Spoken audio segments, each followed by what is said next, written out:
All right, everyone, thanks for tuning in to this daily horoscope. My name is Athen, and this is for September 21st to the 23rd, Sunday through Tuesday. All right, so we've got the moon now going into Leo. Now, this is where the new moon took place last month, and it's where we're clearing now because we're getting ready for a new phase, a new moon phase, which is happening in Virgo here in three or 4 days. And so this is now a time of clearing out the old, the last cycle of the Leo, which was of the passion, of the joy. Now there's still the emphasis here now, but it's much more subtle. And this is the part of the lunar cycle that's associated with the 12th house, which is associated with going in and releasing, because 12th house is just about accepting things for the way that they are. And we've had Pluto retrograde now for quite some time. Now Pluto's going direct here on Monday. On Monday.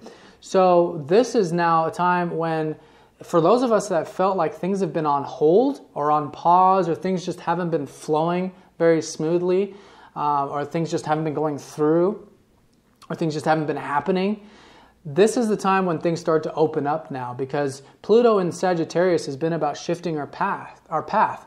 And so what we've hopefully been reflecting on during this retrograde period is how we might be holding on too tight to a particular outcome, or to how specifically we want our path to be. Well, we're not in charge of the specifics of the details of our path. That is up to the universe, and that's part of our divine path.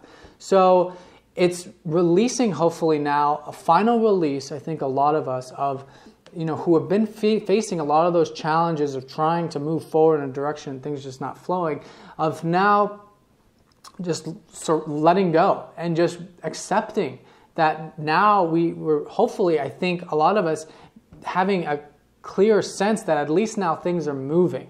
And they may not be moving in the direction that we anticipated, but they're moving in the direction of our path, of our divine path. Now on Sunday, Mercury is going to be entering Libra. And now Mercury, has been transiting Virgo. So hopefully learned, I think, a lot about the Virgo aspects of things, the physical material, the day-to-day, the work, the routine, the health, and the importance of all that. And we're going to have another experience of this because Mercury is going to go retrograde, he's going to go back into Virgo. However, he's in Libra now, okay? And so now there's a strong emphasis here with relationships, okay? There's been a shift. And now I think we're going to start to be thinking a lot more in terms of them, or at least how to bring more balance and more harmony in our lives, because you've been hearing me talk about with Saturn about us, creating more harmony and balance. And now with Mercury there, we can see that, we can start to understand it. And Mercury's more mundane. It's actually working with the energies on not just a mental level, but on a physical level as well, because Mercury's the interchanges, the exchanges. So working with the harmony now and actually bringing that balance together, working in tandem with Saturn. So that's going to be the energy for the next couple weeks until Mercury goes retrograde, and then he's going to go back into that 6th house. Now, in terms of Sunday as well, we also have Venus sextiling Saturn.